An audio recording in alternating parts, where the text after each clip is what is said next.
Yesterday we began chapter 7 of Srimad Bhagavatam and Krishna book, and 3 major leelas occurred during this chapter. The first is that Krishna, he turns over, so Mother Yasoda has a special ceremony called Uttana Sanskar, and during that time Krishna kills the Shakatasura demon who's taken shelter of the cart because in a ghostly form he needed a body. The second is, while Mother Yasoda was holding Krishna in her lap, he became very heavy. She put him down, Trinavarta stole him, and then Krishna killed Trinavarta. And the third is when Krishna showed his universal form from within his mouth to Mother Yasoda when he was just a little child. Various kinds of utensils and brass and metal dishes had been piled up in the handcart, and they all fell down with a great noise. The wheel of the cart separated from the axle, and the spokes of the wheel were all broken and scattered hither and thither. Mother Yashoda and all the gopis, as well as Maharaj Nanda and the cowherd men, were astonished as to how the cart could have collapsed by itself. All the men and women who were assembled for the holy function crowded around and began to suggest how the cart might have collapsed. Krishna book chapter 7. So we heard yesterday that actually this cart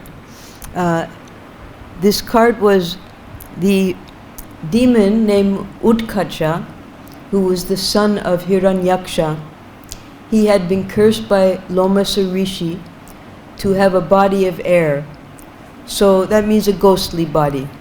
So ghosts, they like to enter into material bodies because they have desires to fulfill. So being demoniac in nature, he was asked by Kamsa to kill Krishna. So he came and he entered into this cart as the body. And he was waiting to crush Krishna. He wanted the cart to fall down to kill Krishna. But instead, just with a little touch of Krishna's lotus foot, he separated the wheel from the cart, and the cart crushed down, and Shakadasura, he was crushed down to the earth. Lord Sri Krishna was lying down underneath the handcart in one corner of the courtyard. And although his little legs were as soft as leaves, when he struck the cart with his legs, it turned over violently and collapsed. The wheels separated from the axle, the hubs and spokes fell apart, and the pole of the handcart broke. On the cart there were many little utensils made of various metals, and all of them scattered hither and thither. Srimad Bhagavatam 10.7.7. So you can see here the height of the cart and how big the wheels are.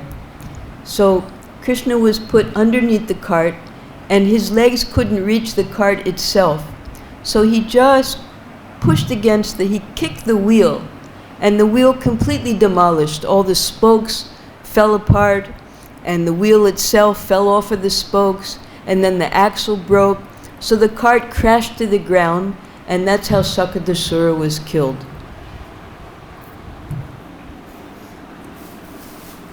Srila Vishwanath Chakravarti Thakur has commented on this verse as follows.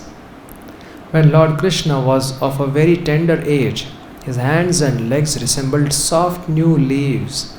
Yet simply by touching the handcart with his legs, he made the cart fall to pieces. It was quite possible for him to act in this way, and yet not exert himself very much.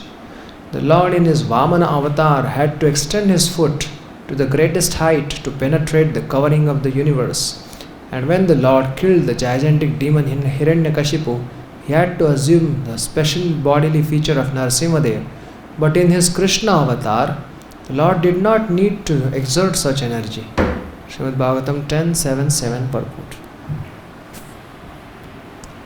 So this is all part of the same family. Bali Maharaj being the How did it go? Bali Maharaj was the grandson of Prahlad Maharaj, who was the son of Hiranyakashipu. So when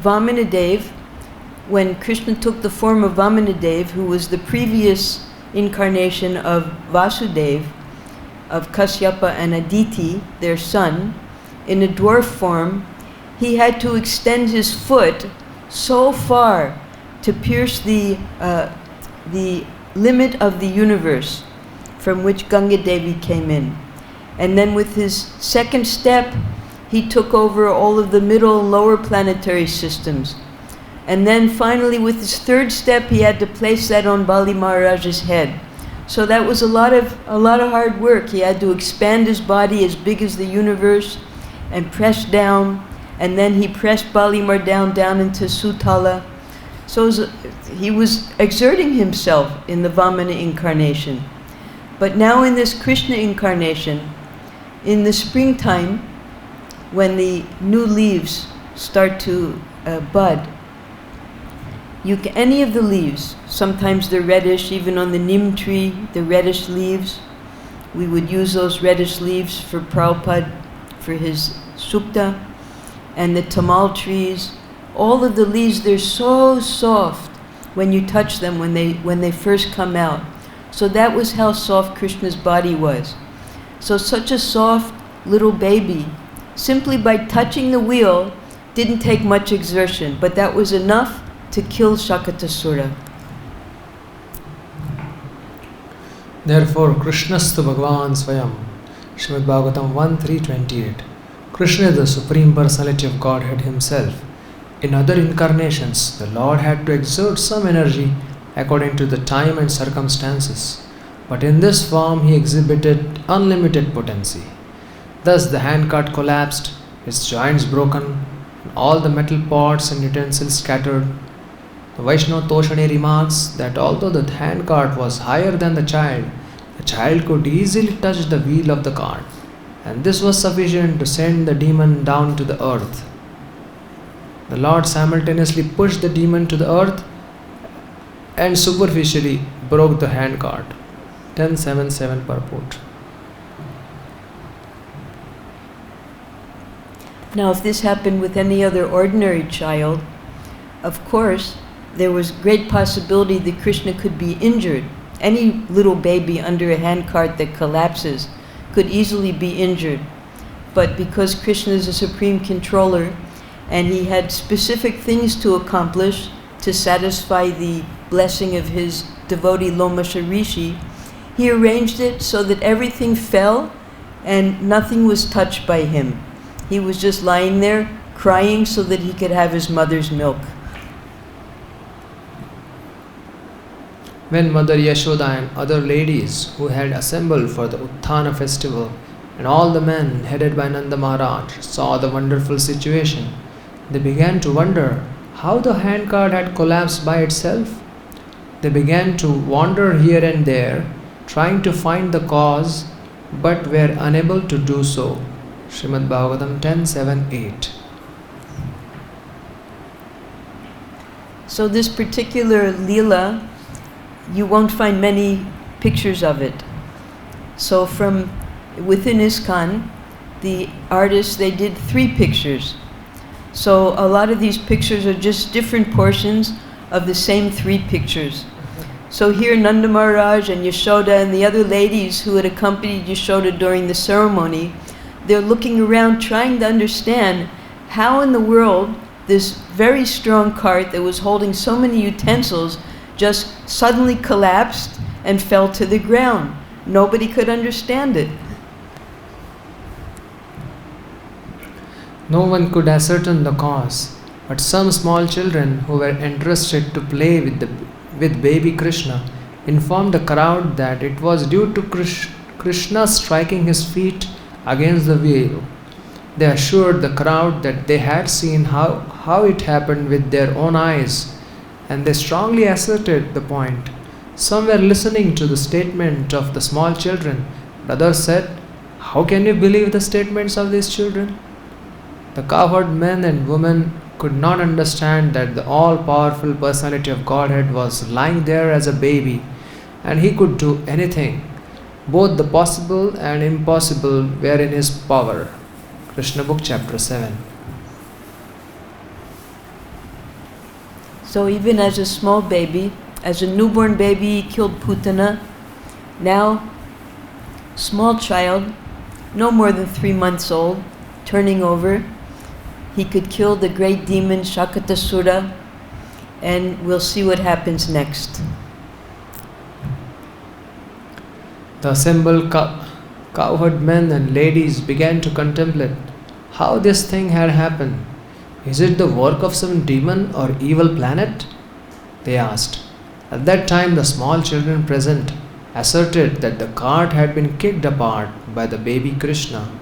As soon as the crying baby had kicked the cart's wheel, the cart had collapsed. There was no doubt about it. Srimad Bhagavatam 10.7.9. So this happens often. Sometimes the little baby is sleeping and the mother tells the children, watch the baby, you let me know when he wakes up. So because of all the commotion from the ceremony, Mother Yasoda couldn't hear the baby, but the little children were watching the baby, and with their own eyes, all together, they saw what had happened. But the parents couldn't believe it because they were thinking that Krishna was just their little child. We have heard of peoples being haunted by ghosts. Having no gross material body, a ghost seeks shelter of a gross body to stay in and haunt. The Shakatasur was a ghost who had taken shelter of the handcart and was looking for the opportunity to do mischief to Krishna. When Krishna kicked the cart with his small and very delicate legs, the ghost was immediately pushed down to the earth and his shelter dismantled, as already described. This was possible for Krishna because he has full potency, as confirmed in the Brahma Samhita 5.32, Srimad Bhagavatam 10.7.9 purport.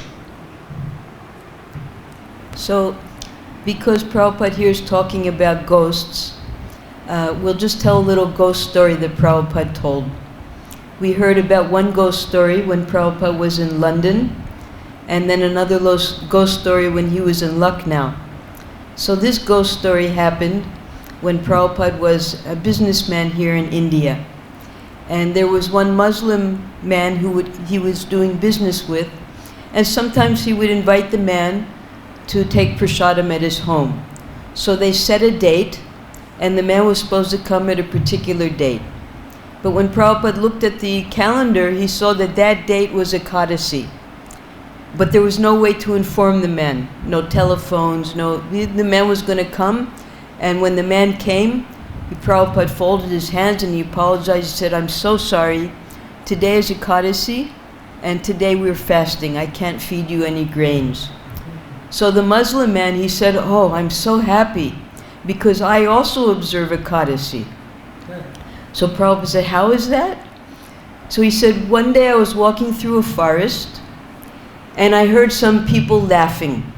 So I went off of the road to see what was going on and who it was. And it was some ghosts. And they were laughing like they were having a festival. So he asked them, why are you laughing? And the ghost said, we're laughing because tomorrow one man is going to be riding on a horse and the horse is going to trip. He's going to fall off of the horse, crack his head, and die, and become a ghost and join us. So we're rejoicing. So the man, he went to the village, and he went to the house of that man to warn him in advance. But the man had already come out of his house, he was already on the horse, and right in front of that man, the horse tripped, the man fell off of the horse, and he cracked his head and died. So he was too late. So next day, he was walking through the forest again, but this time he heard crying. So he went over again to the ghosts, and he asked them, why are you crying now? He said, well, exactly as we told you happened. He fell off of the horse, he cracked his head, and he died. But that morning, he had an argument with his wife. and he fasted the whole day. And that day happened to be Ekadasi. So when he died, he immediately got liberated. So after the Muslim men heard the ghost tell him that, from that day onwards, he always observed Ekadasi. So this story was told by Badri Narayan Maharaj here in Vrindavan about the glories of Ekadasi and how we can even learn from the ghosts that we have to observe Ekadasi. Angani yasya sakalendriya vrittimanti pashyanti panti kalayanti chiram jaganti ananda chinmaya sadujjvala vigrahasya govindamadi purusham tamaham vajami. Krishna's body is Satchidananda Vigraha, Brahma Samhita 5.1, or Ananda Chinmaya Rasa Vigraha. That is, any of the parts of his Ananda Chinmaya body can act for any other part. Such are the inconceivable potencies of the Supreme Personality of Godhead. The Supreme Lord does not need to acquire these potencies. He already has them. Thus Krishna kicked his little legs and his whole purpose was fulfilled. Srimad Bhagavatam 10.7.9 purport. So his Ananda Chinmaya body could do anything. All of his senses are interchangeable. So just with his little foot, his soft little foot, he was able to kill this great demon through the kicking of the wheel only. And this Ananda Chinmaya Rasa Vigraha, we also in our spiritual body have those qualities, because when we attain the Swarup Siddhi, our eternal form, that's also a spiritual body. So Krishna, he can eat with his eyes, and he can eat with his ears, he can kill with his little soft foot. Anything is interchangeable. So also in the spiritual world, all of these senses are interchangeable. That means even now when we see prasadam, we're enjoying the prasadam so much as if we're eating it. So this means our senses are becoming purified. And also when we hear beautiful prayers, we become so satisfied. So gradually as our senses become purified, we're able to do more and more things with those senses in spiritual service to Krishna. Also, when the handcart broke, an ordinary child could have been injured in many ways. But because Krishna is the Supreme Personality of Godhead, he enjoyed the dismantling of the cart, and nothing injured him. Everything done by him is Ananda Chinmaya Rasa, full transcendental bliss. Thus Krishna actually enjoyed. The nearby children saw that actually Krishna had kicked the wheel of the cart, and this was how the accident happened. By the arrangement of Yogamaya, all the gopis and gopas thought that the accident had taken place because of some bad planet or some ghost, but in fact everything was done by Krishna and enjoyed by him. Srimad Bhagavatam 10.7.9 purport. So, in the killing of this demon Shakatasura, according to Srila Bhakti-yoga Thakur, we heard yesterday, that this is when Krishna, he destroys our bad habits, both old habits and new habits. So when we hear the killing of these different demons, and we hear the names of Krishna according to the killing of the demons, Putana Gatana, Shakata, Shakata Gatana, Shakata, Sanhari. So when we're chanting these beautiful names of Krishna, we should be praying to Krishna that he kill these demons in our heart also. Our bad habits, both old and new, can be destroyed by Krishna's little kick. Those who enjoy the activities of Krishna are also on the platform of Ananda Chinmaya Rasa. They are liberated from the material platform. When one develops the practice of hearing Krishna Katha, he is certainly transcendental to material existence, as confirmed in the Bhagavad-Gita. Sagunan samatityaitan brahma bhuyaya kalpate. Bhagavad-Gita 14.26.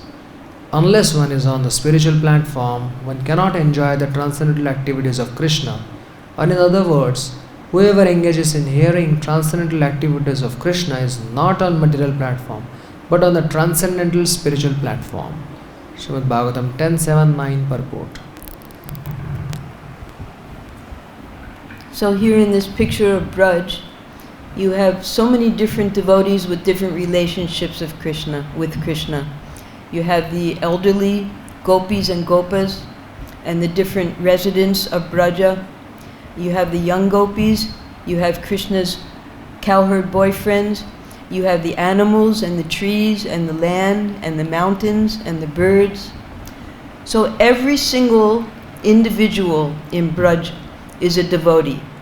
Even the grass, even the birds.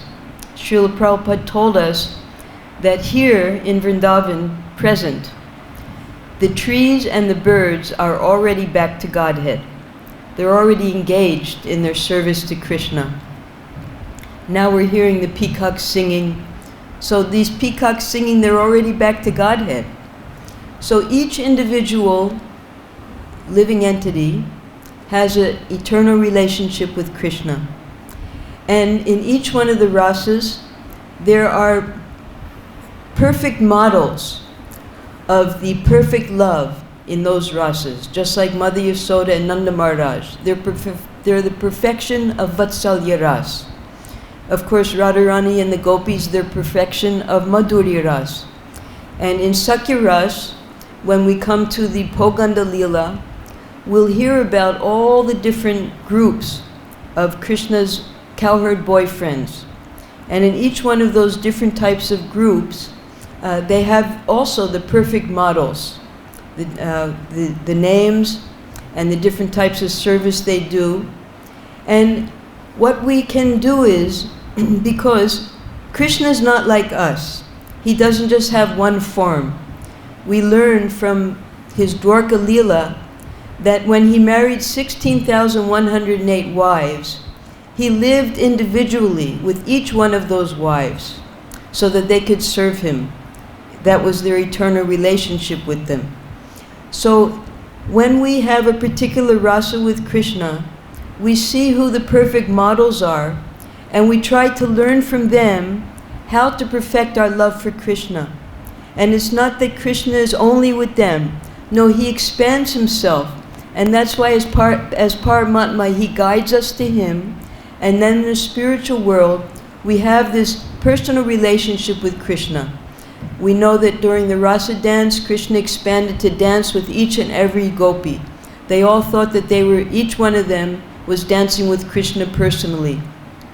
The cowherd boys also, when they sat and had their lunch, they thought that Krishna was sitting right next to them.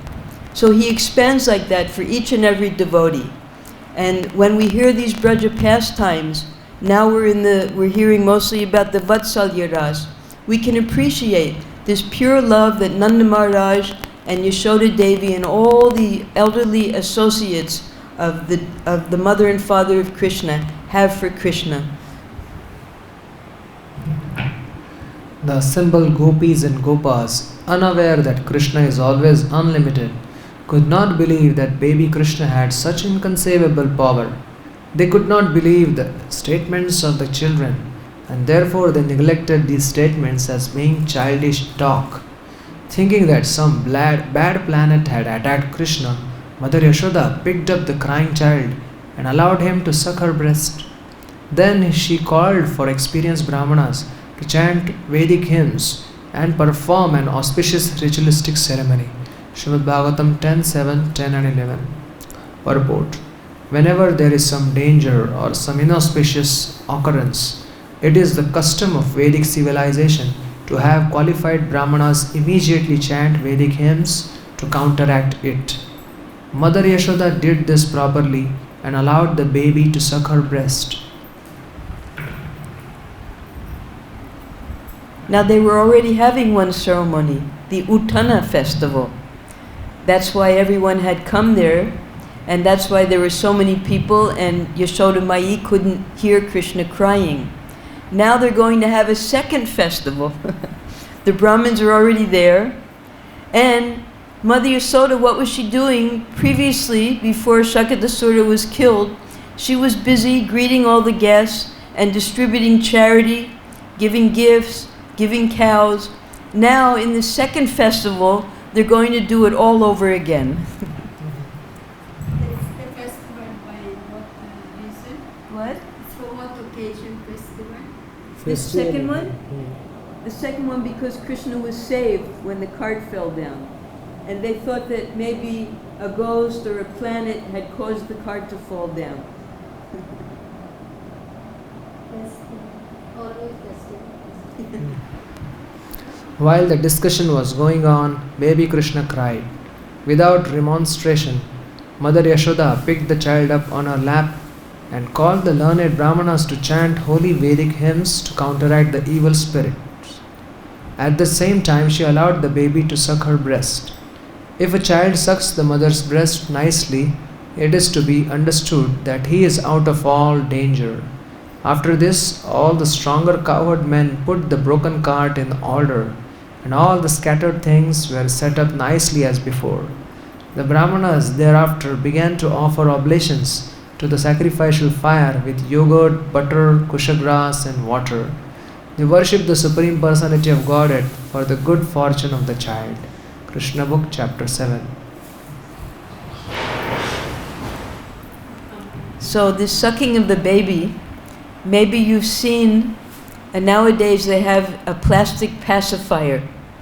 Because when a baby wants to suck the mother's breast, because that way the baby gets nourishment. And also the baby has the warmth and the protection of the mother right there. You see with the monkeys, the little baby monkey is always attached to the mother by the breast. It'll be looking around here and there, but he never lets go of the mother's breast because he knows then that he's protected by the mother by holding on to the breast. So when a baby is holding on to the mother's breast, he feels protected, he feels safe, and he has that nourishment of the milk. So that's why immediately when there's any disturbance for a child, the mother gives the baby milk. The other thing is, yes. No, that's all. It's interesting that the cowherd men put the cart together. Usually something is broken, they just discard those things, but maybe because Krishna touched it, so they got it together. After the strong, stout cowherd men assembled the pots and paraphernalia on the handcart and set it up as before, the Brahmanas performed ritualistic ceremony with the fire sacrifice to appease the bad planet, and then with rice grains, kusha, water and yogurt, they worshipped the Supreme Lord. Srimad Bhagavatam 10.7.12. Purport. The handcart was loaded with heavy utensils and other paraphernalia. To set the cart back in its original position required much strength, but this was easily done by the cowherd men. Then, according to the system of Gopajati, various Vedic ceremonies were performed to appease the calamitous situation. Now you'll notice that those wheels are made out of wood. When the first Rath Yatra cart was made, Prabhupada told the devotees to make the wheels out of wood. But they didn't listen to Prabhupada. They made them out of metal. And the metal wheels, because a cart is so heavy. Now this cart, it says here, these strong and stout cowherd men, there was so much paraphernalia, but they set everything right again because wood can always be put back together again. So they put the cart back together again and put all the things back on the cart. But what happened with the Rath Yatra cart, which is so very heavy, tons and tons of wood. So by putting the metal wheels on, the wheels, wherever the spokes were, the metal became flat in between. You understand? It all collapsed. The metal collapsed because of the weight of the carts. So eventually, the cart itself was bumping along, and they could hardly get the wheels to move at all because of the flat part. So wooden wheels are actually very, very strong. So these cowherd men, understanding that, they didn't discard it.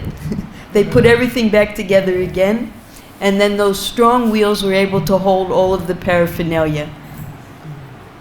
About this Gopa Jati. So Jati means the particular, what type of family you're born in. So of course the Vaishyas, the Gopas, they have particular ceremonies that they perform. Just like the Kshatriyas, they have ceremonies that they perform, the Rajasuya, the Asvamedha. The Vaishyas don't perform those ceremonies. They perform because they have the Brahmins living in their community with them. These are not ordinary Brahmins. These are special Brahmins for the Gopa Jati, for the particular ceremonies that the Vaishyas perform at auspicious occasions.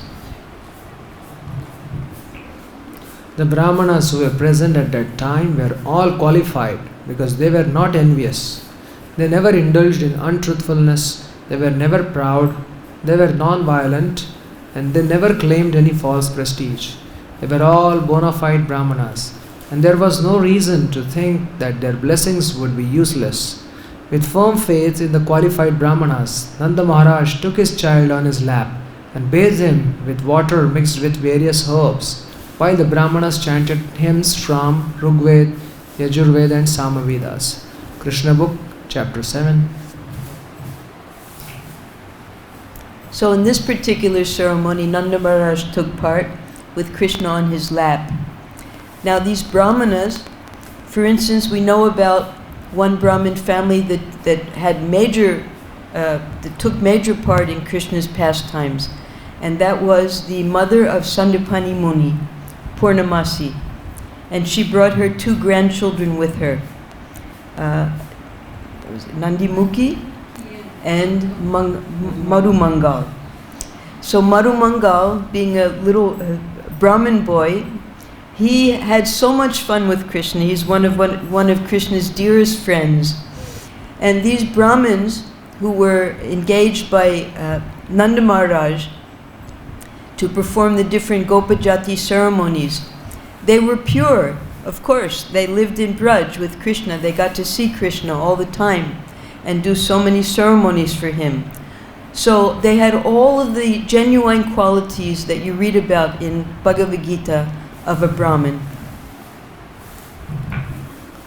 It is said that without being a qualified Brahmana, one should not read the mantras of the Vedas.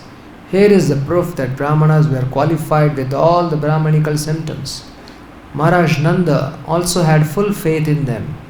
Therefore, they were allowed to perform the ritualistic ceremonies by chanting the Vedic mantras. Krishna book, chapter 7.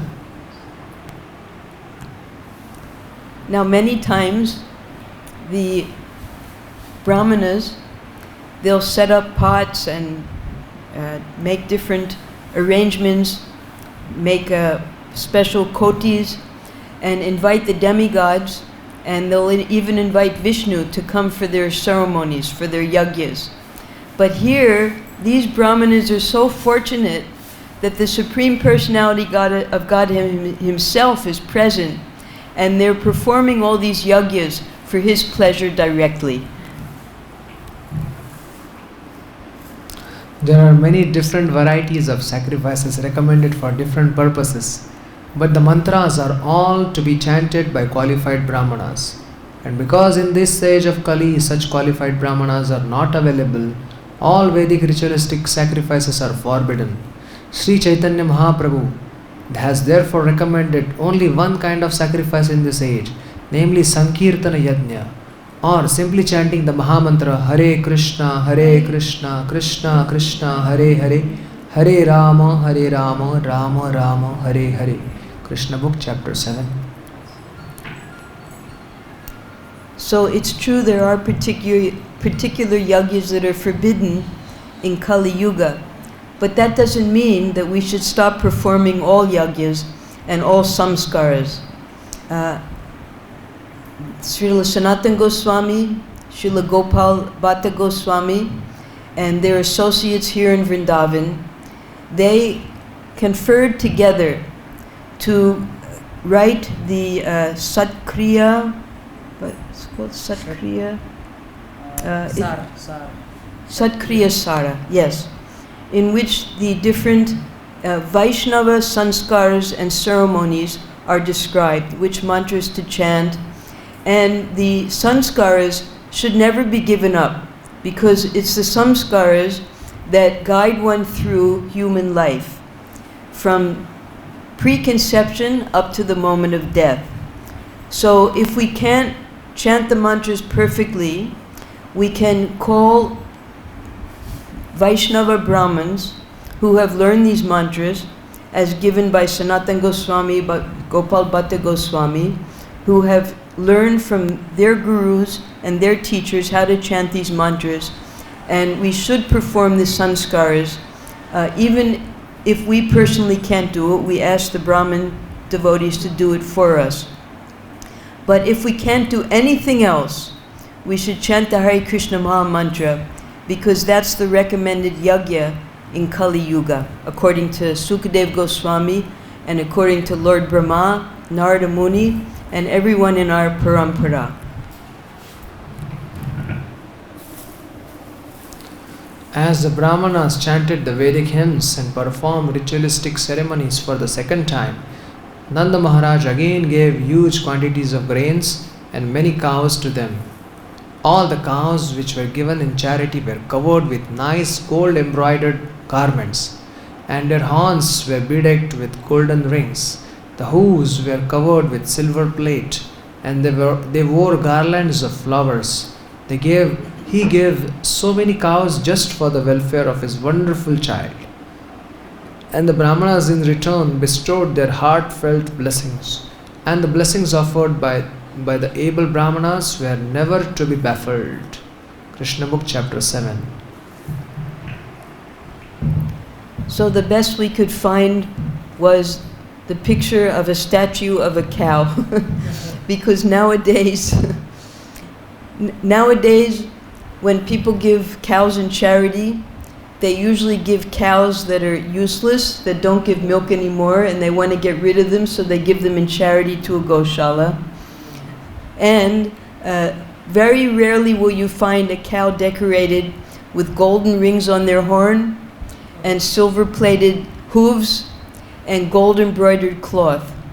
The best they can do is they paint the horns and then sometimes they'll put a cloth on but it's certainly not gold-embroidered. So in Kali Yuga, the cows are not worshipped and given in charity in the same way that in previous yugas they were given. This is Dwapara Yuga still. Krishna's present, he's directly there.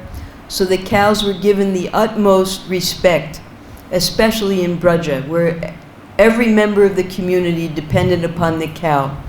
The Brahmins for their yajnas, the Vaishyas for their livelihood, Kshatriyas were in Mathura ruling, and Sudras were the people who helped the Vaishyas and the upper class with the work that had to be performed.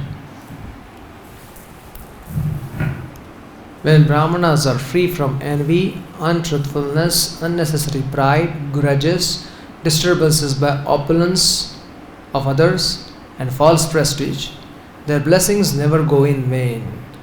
Considering this, Nanda Maharaj soberly took Krishna on his lap and invited such truthful Brahmanas to perform a ritualistic ceremony according to the holy hymns of the Samaved, Rigved and Yajurved. Then, while the hymns were being chanted, he bathed the child with water mixed with pure herbs, and after performing a fire ceremony, he sumptuously fed all the Brahmanas with first-class grains and other food. Srimad Bhagavatam 10:7-13-15.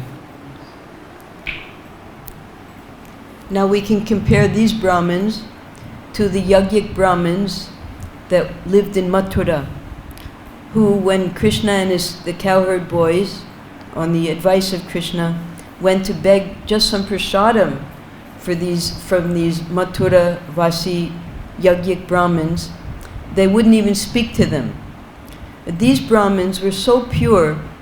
It says free from envy, and then afterwards it says disturbance by the opulence of others. So that's another form of envy, when you see the opulence of envy of other people, and you want that opulence also. But these Brajabasi Brahmins had all of the good qualities of Brahmin, and they were free from all of these unwanted qualities such as pride, envy, untruthfulness, false prestige, etc. So therefore Nanda Maharaj engaged them, and when he asked them, after giving them profuse charity of grains and cows, the Brahmins very happily blessed their Nanda Maharaj's child.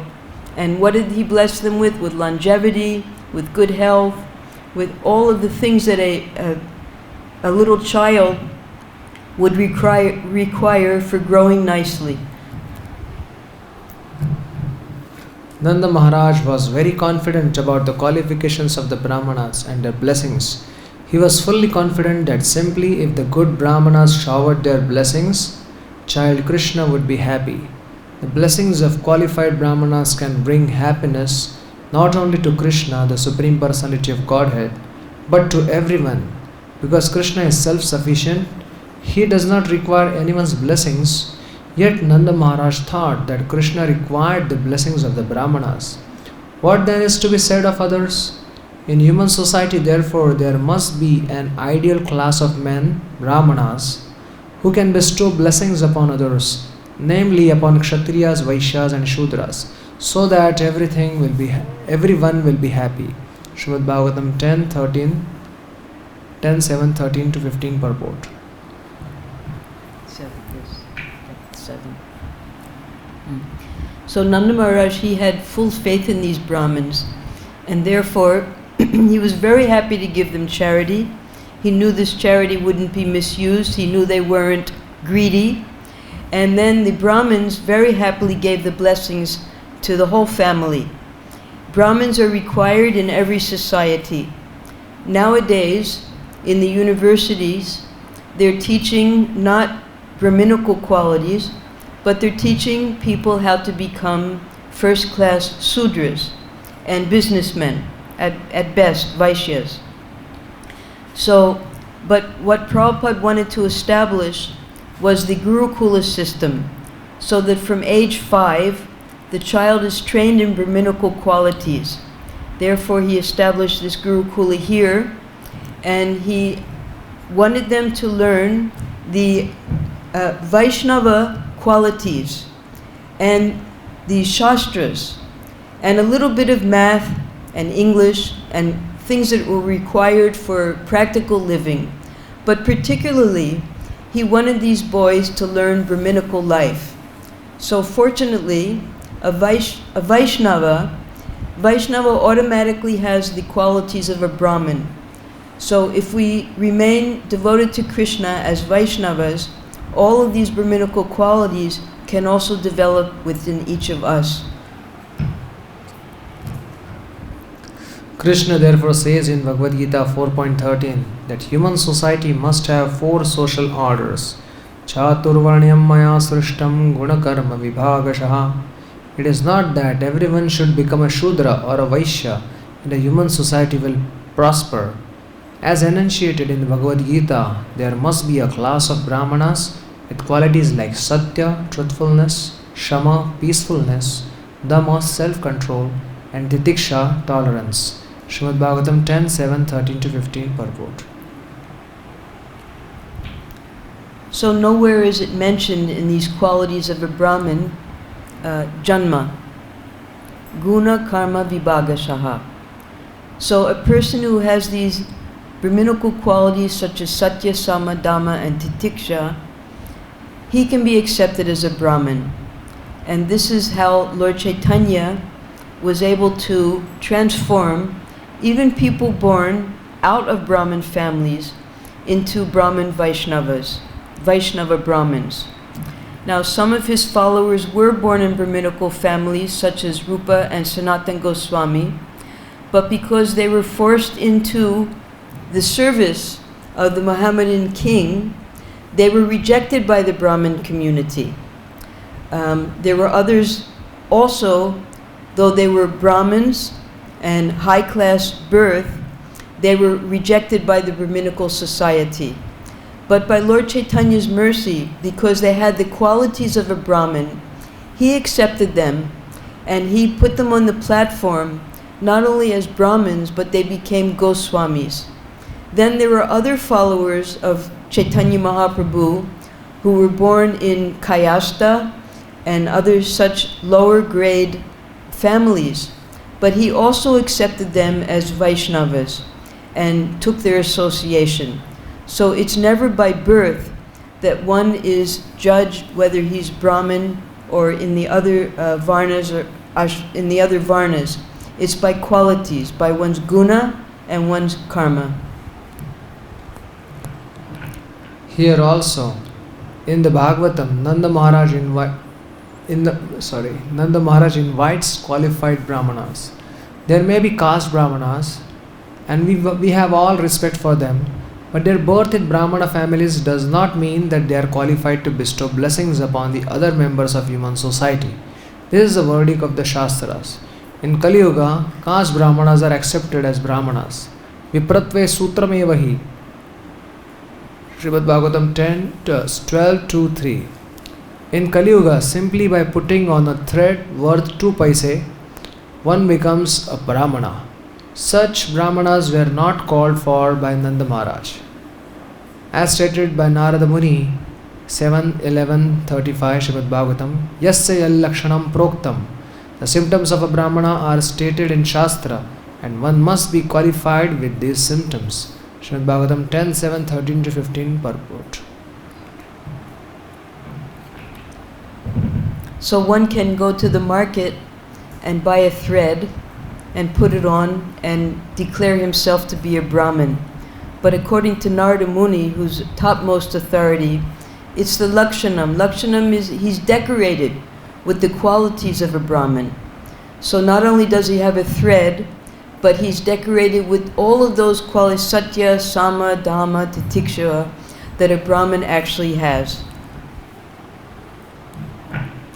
The blessings of Brahmanas who are not envious, disturbed or puffed up with pride and false prestige, and who are fully qualified with truthfulness will be useful. Therefore, a class of men must be trained as Brahmanas from the very beginning. Brahmachari Gurukule Vasandanto Gurur Hitam. Srimad Bhagavatam 7:12-1. The word Dantaha is very important. Danta refers to one who is not envious, disturbing or puffed up with false prestige. With the Krishna consciousness movement, we are trying to introduce such Brahmanas in society. Brahmanas must ultimately be Vaishnavas, and if one is a Vaishnava, he has already acquired the qualifications of a Brahmana. Srimad Bhagavatam 10:7-13-15 purport.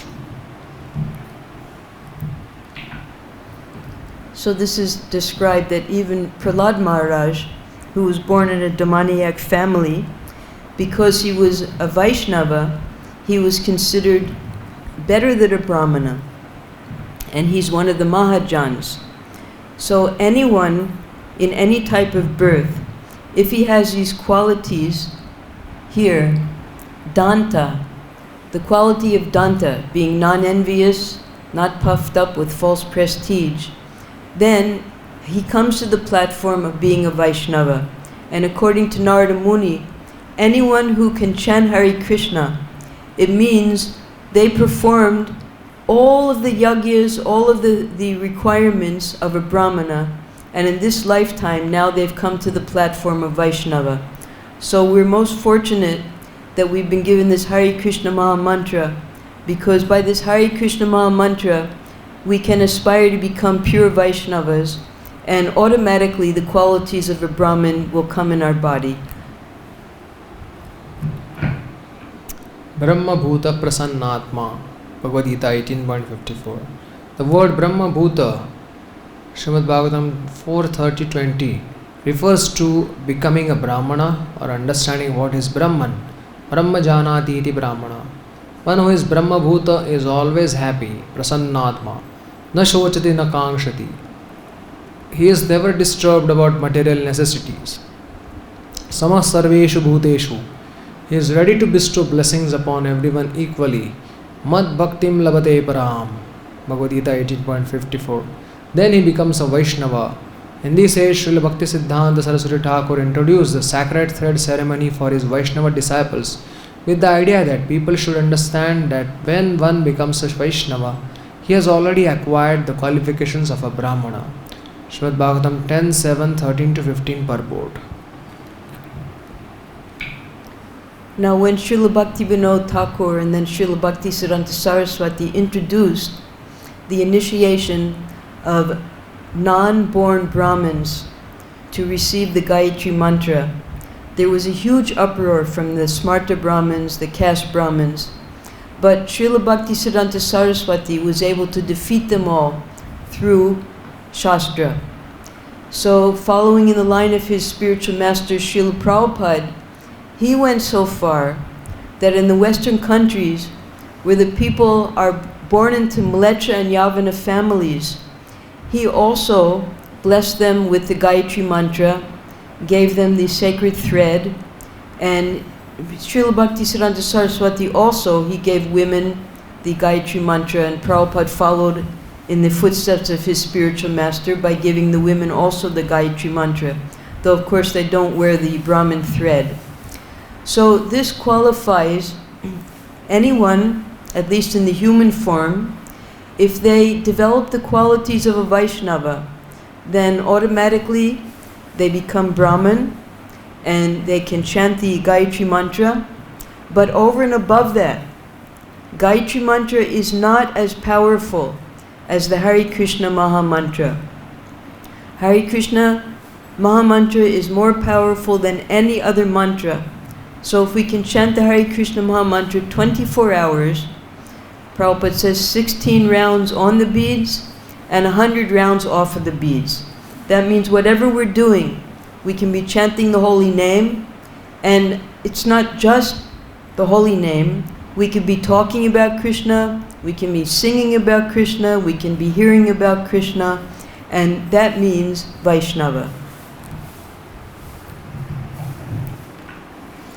Therefore, in the International Society for Krishna Consciousness, those who are twice initiated so as to become Brahmanas must bear in mind their great responsibility to be truthful, control the mind and senses, be tolerant, and so on. Then their life will be successful. It was such Brahmanas that Nanda Maharaj invited to chant the Vedic hymns, not ordinary Brahmanas. Verse 13 distinctly mentions Himsa Mana. The word Mana refers to false prestige or false pride.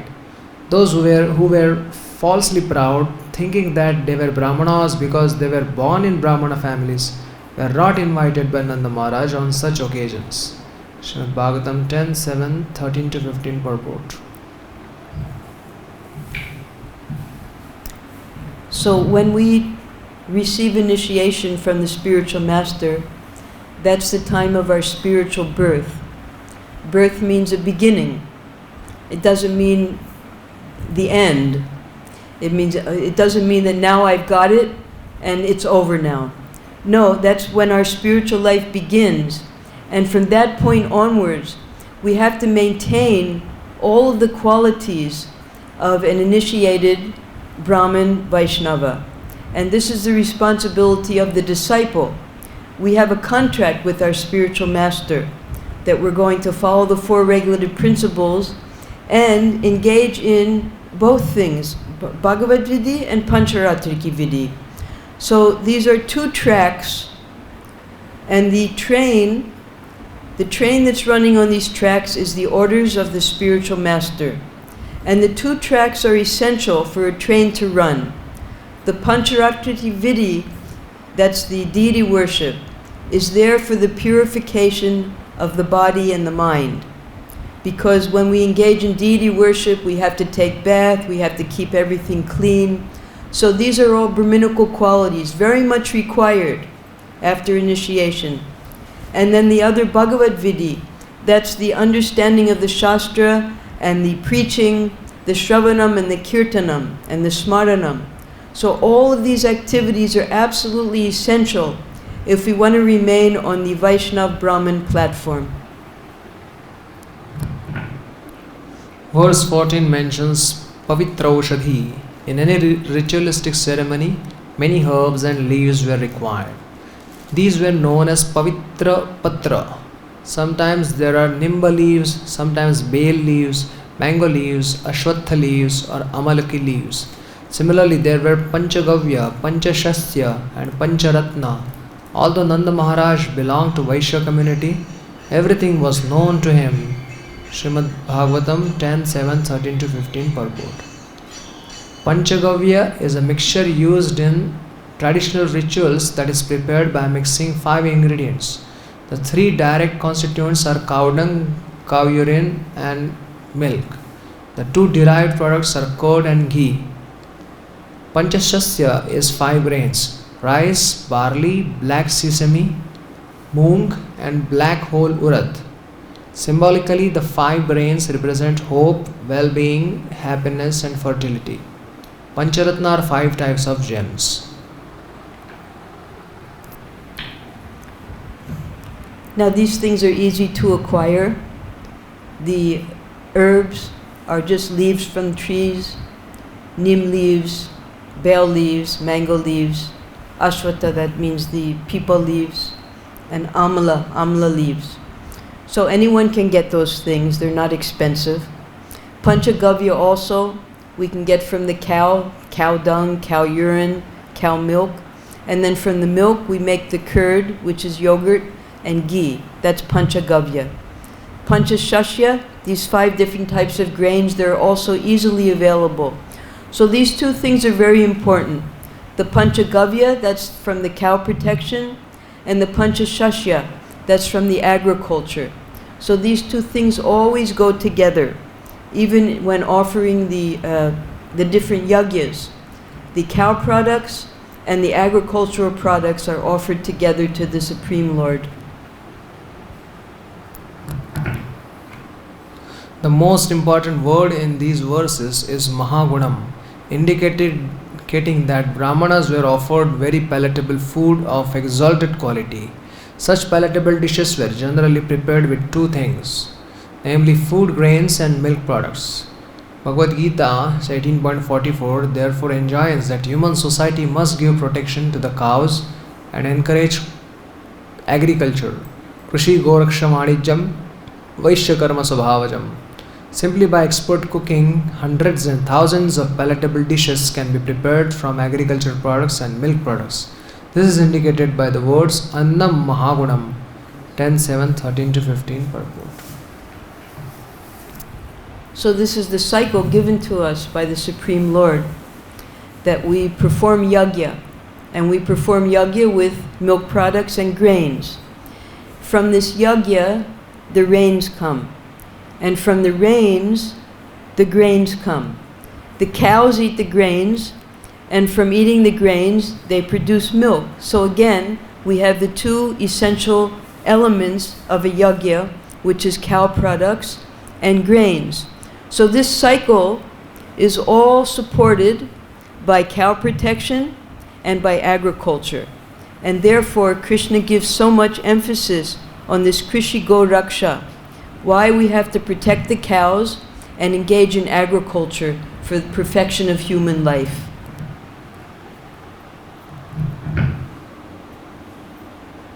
Still today in India, from these 2 things, namely food grains and milk, hundreds and thousands of varieties of food are prepared. And then they are offered to the Supreme Personality of Godhead. Chaturvidha Shri Bhagavad Prasada Patram Pushpam Phalam Toyam Yome Bhaktya Prayachati. Bhagavad-Gita 9.26. Then the prasad is distributed. Even today in Jagannath Kshetra and other big temples, very palatable dishes are offered to the deity and prasad is distributed profusely, cooked by first-class brahmanas with expert knowledge and then distributed to the public. This prasad is also a blessing from the brahmanas or Vaishnavas. Srimad Bhagavatam 10:7-13-15 purport. So in the Jagannath temple, they have the biggest kitchen in the entire world, and there are thousands of Brahmins who are engaged in cooking, and according to their family, according to their training, they have different responsibilities. Some work with the fires, some just cut up the vegetables, some bring the utensils, some bring the water, But the people who are working in the kitchen themselves, just like we're experiencing now in the lockdown, we have to have these covers over our nose and our mouth. All of them cover their nose and their mouth when they're cooking because they don't want to contaminate any of the bhoga that they're going to offer to Lord Jagannath. So under such strict restrictions, these Brahmins are preparing the bhoga for Jagannath Ji. And then hundreds and hundreds and hundreds, they can feed up to lakhs of people per day. They prepare a certain amount regularly, but then on big festival days, they're able to increase that amount as much as required so that everyone gets Krishna Prasadam. There are 4 kinds of prasad, chaturvidha. Salty, sweet, sour and pungent tastes are made with different types of spices. And the food is prepared in 4 divisions called charvya, chushya, leya and peya.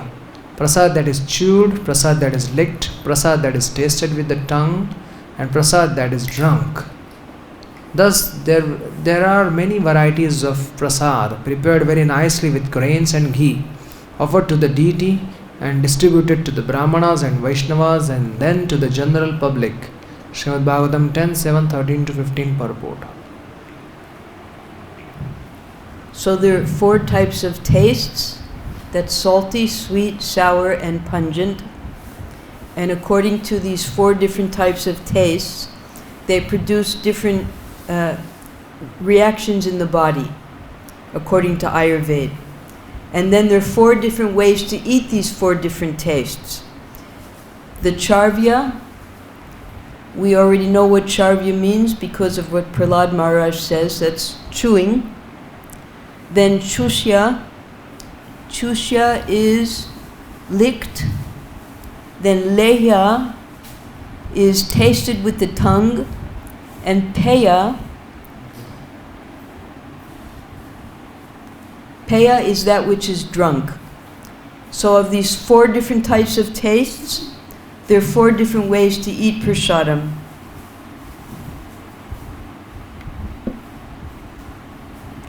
And as we sing every day, Chaturvidha Shri Bhagavat Prasado Swadvana Triptam Hari Bhakta Sanghan Kritvaivat. Yes. How does it go? Kritvaivat Triptam. Tim Bhajata Sadaiva Vande Guru Shri Charanarvindam. So the spiritual master is very pleased when he sees the devotees eating these 4 different types of prasadam. This is the way of human society, killing the cows and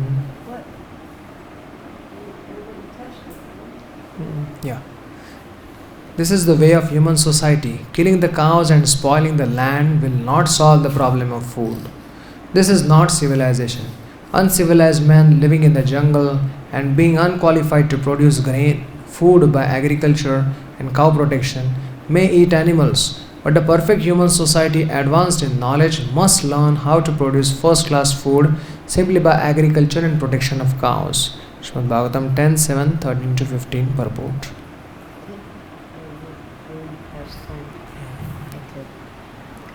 So we'll start with this tomorrow because there's a lot to discuss. Hare Krishna.